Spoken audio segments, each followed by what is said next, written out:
चलिए अब हम लोग जानते हैं सीनियर सिटीजन स्कीम के बारे में पूरी डिटेल से जानकारी। तो यहाँ पे देख लीजिए ये भारत सरकार की स्कीम है जिसका पर्पस होता है safe and profitable saving plan, जो सीनियर सिटीजन लोगों के लिए एक सेफ तरीके से इन्वेस्टमेंट हो सके और उनको रेगुलर इनकम मिलती रहे। यही सीनियर सिटीजन सेविंग स्कीम का मेन उद्देश्य है। इसके बाद हम लोग बात करेंगे, यहाँ पे देखिए eligible to open an account, मतलब कि आप लोग कौन कौन यह अकाउंट खोल सकते हैं। An individual above 60 year of age, मतलब आपकी उम्र अगर 60 साल हो गई है तब आप यह अकाउंट खोल सकते हैं। Retired civilian employ above 55 year of age and below 60 year of age, मतलब यहाँ बोला गया है कि रिटायर्ड सिविलियन एम्प्लॉय हैं तो आपकी एज अगर 55-60 से ऊपर है और 60 साल से नीचे है तब आप यह अकाउंट खोल सकते हैं। यहाँ पे कुछ कंडीशन है, देख लीजिए। Condition that investment to be made within 3 month of receipt retirement benefit, बोल रहा है कि अगर आप लोग रिटायरमेंट ले लिए हैं अपने खुद से तो आप लोगों को 3 महीने के अंदर में ही ये अकाउंट खोलना होगा जिस तारीख से आप लोगों ने रिटायरमेंट लिया है। उसके बाद document required for account opening, account open के लिए जो लगने वाला डॉक्यूमेंट है 2 passport size photograph, copy of Aadhaar card, copy of PAN card. If self-retirement after 55 year and before 60 year, a retirement certificate is necessary. अगर आप लोगों ने अपने खुद से रिटायरमेंट लिया है तो 55 से 60 साल के बीच में है तो आप लोगों का जो रिटायरमेंट सर्टिफिकेट है वो बहुत ही जरूरी है, इसके बिना आप लोग अकाउंट नहीं खोल सकते हैं। यहाँ बोला गया है at any post office near you, मतलब कि आप लोग किसी भी पोस्ट ऑफिस में जाकर यह खाता खोल सकते हैं, सीनियर सिटीजन सेविंग स्कीम। उसके बाद बात करेंगे इनिशियल डिपॉजिट की, आप लोग इसमें कितना अमाउंट डिपॉजिट कर सकते हैं। यह खाता जो है मिनिमम आप 1,000 रुपये से लेकर 30 लाख रुपये तक यहाँ पे देखिए यह अकाउंट खोल सकते हैं। उसके बाद यहाँ पे देखिए कुछ है, deposit can be made in cash up to 1 lakh, मतलब आप लोग कैश इसमें 1 लाख रुपए तक दे सकते हैं। और amount exceeding 1 lakh up to 30 lakh, deposit should be made cheque और नेफ्ट, अगर 1 लाख रुपए से ज्यादा आप लोग अपना खाता में डिपॉजिट करना चाह रहे हैं तो आप लोग चेक या नेफ्ट के थ्रू में कैश डिपॉजिट कर सकते हैं। इसके बाद हम लोग जानेंगे अकाउंट ड्यूरेशन कि कितने साल के लिए यह खाता खोल सकते हैं। The account duration is 5 year, 5 साल के लिए खाता खोल सकते हैं। Further account can be renewed for as many 3 year term as desire, मतलब यहाँ बोला गया है कि आप लोग 5 साल पूरा होने के बाद इसको और 3 साल के लिए एक्सटेंड कर सकते हैं। यहाँ जो एक्सटेंड करेंगे मैच्योरिटी के टाइम में जिस परसेंटेज में आप लोगों को इंटरेस्ट मिल रहा था वही परसेंटेज आप लोगों को आगे मिलने वाला है।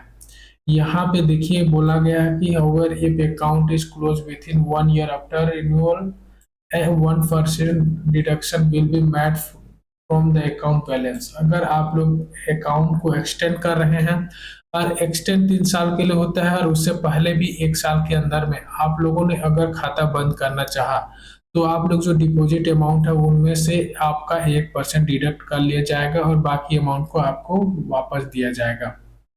इसके बाद देखिए special feature, A high beneficial saving scheme for senior citizen, मतलब कि बहुत ही अच्छा है सीनियर सिटीजन लोगों के लिए यह स्कीम है। यहाँ पे सेम वही जो अकाउंट ओपनिंग वाली बात मैंने पहले बताई थी 60 ईयर, और अगर आपका सेल्फ रिटायरमेंट है तो 55 टू 60 ईयर आप लोग अकाउंट खोल सकते हैं। उसके बाद नीचे देखिए the account can be open as an individual account और जॉइंट अकाउंट, मतलब आप लोग इसमें इंडिविजुअल और जॉइंट अकाउंट दोनों इसमें खोल सकते हैं, बस शर्त ये होती है कि जो अमाउंट होता है फर्स्ट अकाउंट होल्डर के नाम पे ही होता है। इसके बाद देखिए यहाँ पे non resident Indian are not eligible to open this account, अगर आप लोग इंडिया के रेसिडेंट नहीं है तो आप लोग यह अकाउंट नहीं खोल सकते हैं। Multiple account can be open in multiple of 1000 but maximum investment limit across all senior citizen saving scheme account और वन कस्टमर इज 30 लाख, मतलब एक कस्टमर मल्टीपल अकाउंट भी खोल सकता है लेकिन मैक्सिमम अमाउंट यहाँ पे दिया गया है 30 लाख रुपए से ऊपर नहीं होना चाहिए।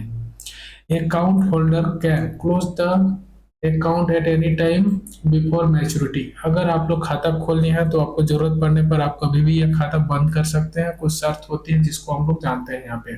देखिए, if account close before 1 year no interest shall be payable. अगर आप लोग 1 साल के अंदर में यह अकाउंट बंद करना चाहेंगे तो कोई इंटरेस्ट इसमें नहीं मिलेगा।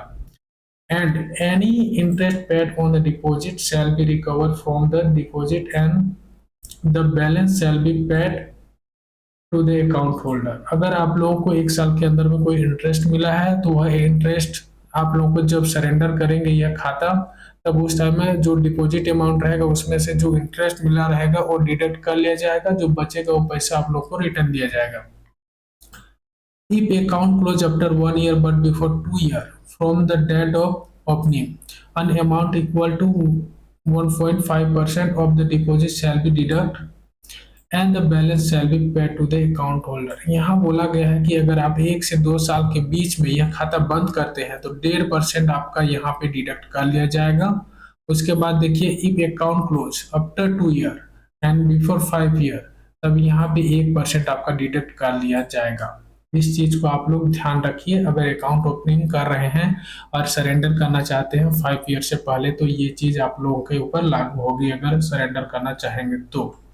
उसके बाद देखिए, in case of account close before expire of 1 year from the date of extension. ये चीजें मैंने आप लोगों को ऊपर बता दी है कि अगर आप लोगों ने 5 ईयर होने के बाद एक्सटेंड करना चाहा है तो अगर उसके बाद 3 साल का एक्सटेंड होता है, लेकिन आप लोग 1 साल में ही अगर क्लोज करना चाहेंगे तो 1% का आप लोगों का डिडक्शन होगा। यही चीज यहाँ पे बोला गया है। उसके बाद देखिए, nomination facilities available in case of death of account holder from the next day of death account shall earn interest at the rate of pure saving account till the date of final closure of the account। यहाँ पे बोला गया है in case अगर account holder की death हो जाती है, जिस डेट को डेथ होती है उसके नेक्स्ट डे ही उस अकाउंट पे पोस्ट ऑफिस का जो सेविंग अकाउंट का इंटरेस्ट होता है वही अकाउंट के क्लोजर तक बनेगा। मतलब कि उस बीच में आप लोगों का जो इंटरेस्ट है सीनियर सिटीजन वाला होगा वो नहीं मिलेगा। आप लोगों का पोस्ट ऑफिस का जो सेविंग अकाउंट का इंटरेस्ट रेट है वही मिलेगा। If the nominee does not have another senior citizen account and is over 60 year old they can continue the account. अगर नॉमिनी का एज 60 ईयर हो गया है और उनके पास कोई सीनियर सिटीजन अकाउंट नहीं है तो वे खाता को कंटिन्यू कर सकते हैं। यहाँ पे देखिए, जो इंटरेस्ट रेट की है वो कब कब हम लोग को मिलता है। पेएबल क्वार्टरली, मतलब हर 3 महीने में आप लोगों को जो इंटरेस्ट बनेगा आप लोगों का सेविंग अकाउंट में आ जाएगा। यहाँ पे देखिए, deposit 31 March, 30 June, 30 September, 31 December and credit to the deposit saving account on 1 April, 1 July and 1 October, 1 January को ही आप लोग का सेविंग अकाउंट में आप लोगों का इंटरेस्ट क्रेडिट हो जाएगा हर 3 महीना में। यहाँ पे देखिए, investment under this scheme qualifies for the benefit of section 80C of income tax act 1961। मतलब कि आप लोग इसमें इन्वेस्ट करते हैं तो इनकम टैक्स में इसमें छूट भी मिलता है। लेकिन यहाँ पे बताया गया है interest is taxable if total interest all senior citizen account exceeded 50,000। लेकिन यहाँ बताया गया, देखिए कि अगर आप लोगों का अमाउंट 1 साल में सभी सीनियर सिटीजन अकाउंट को मिलाकर 50,000 से ऊपर है तब आप लोग इसमें टैक्स पे करेंगे इन अ फाइनेंशियल ईयर 1 साल में। TDS at the prescribe rate shall be deduct from the total interest paid. आपका TDS हर महीना जो इंटरेस्ट मिलता है क्वार्टरली बेसिस पे उसमें TDS भी कटता है। लेकिन यहाँ पे कुछ बताया गया है, देखिए, no TDS will be deduct if form 15G and 15H is submitted. अगर आप लोग खाता खोलते समय 15G और 15H फॉर्म सबमिट करते हैं तो खाता से कोई TDS नहीं कटेगा। इस चीज को आप लोग ध्यान रखिए।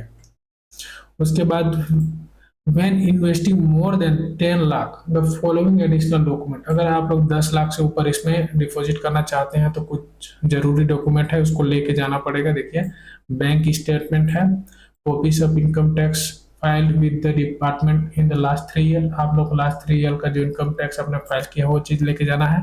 Document related to property sales, gift record, letter of administration, ये सब चीज आप लोगों को लेके जाना है। If any other official document verifying the source of income. अगर कोई दूसरा दस्तावेज है जो सोर्स ऑफ इनकम को वेरीफाई करता है, तो वो चीज़ भी आप लोग लेके जा सकते हैं।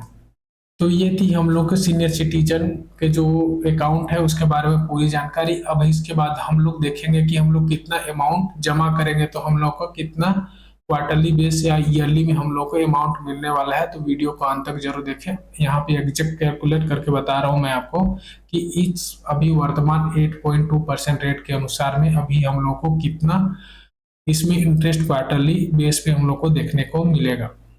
तो यहाँ देखिए, अगर आप लोग 1 लाख रुपए इसमें सीनियर सिटीजन सेविंग स्कीम में डिपॉजिट करते हैं और टेन्योर 5 ईयर और वर्तमान जो परसेंट रेट है 8.2%, तो आप लोग को क्वार्टरली बेस पे 2050 रुपये आप लोग को मिलेगा और टोटल इंटरेस्ट 1 साल में बनेगा 41,000 रुपये।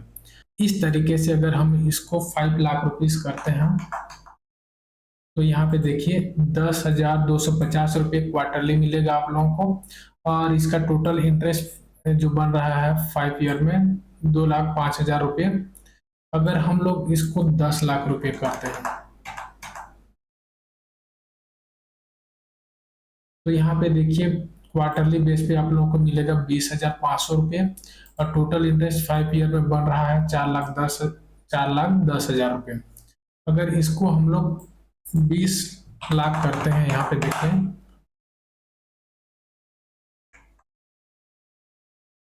तो ये टोटल क्वार्टरली जो इंटरेस्ट हो रहा है 41,000 रुपये और टोटल आप लोगों को इंटरेस्ट मिलने वाला है 5 साल में 8,20,000। अगर इसी को हम लोग 30 लाख कर रहे हैं तो यहाँ पे देखिए क्वार्टरली बेस पे आप लोगों को 61,500 रुपये मिलेगा और टोटल इंटरेस्ट 5 ईयर में बढ़ रहा है 12,30,000 रुपये। ये बहुत ही बड़ा अमाउंट है दोस्तों। अगर आप लोग 30 लाख रुपए डिपॉजिट करके हर महीने या हर 3 महीने में यहाँ पे देख सकते हैं 61,500 रुपये मिल रहा है और टोटल इंटरेस्ट 5 साल में 12,30,000 रुपये आप लोग टोटल इंटरेस्ट बन रहा है। बहुत ही अच्छा स्कीम है जो सीनियर सिटीजन रिटायर हो चुके हैं अपना पैसा सेफ तरीके से इन्वेस्टमेंट करके अच्छा रिटर्न यहाँ से पैसिव इनकम की तरह जनरेट कर सकते हैं। तो दोस्तों यह थी हमारे सीनियर सिटीजन सेविंग स्कीम के बारे में पूरी जानकारी। अगर वीडियो अच्छी लगी हो तो वीडियो को लाइक करें और मेरे चैनल को सब्सक्राइब करना ना भूलें। मिलते हैं नेक्स्ट वीडियो के साथ, नेक्स्ट टॉपिक के साथ।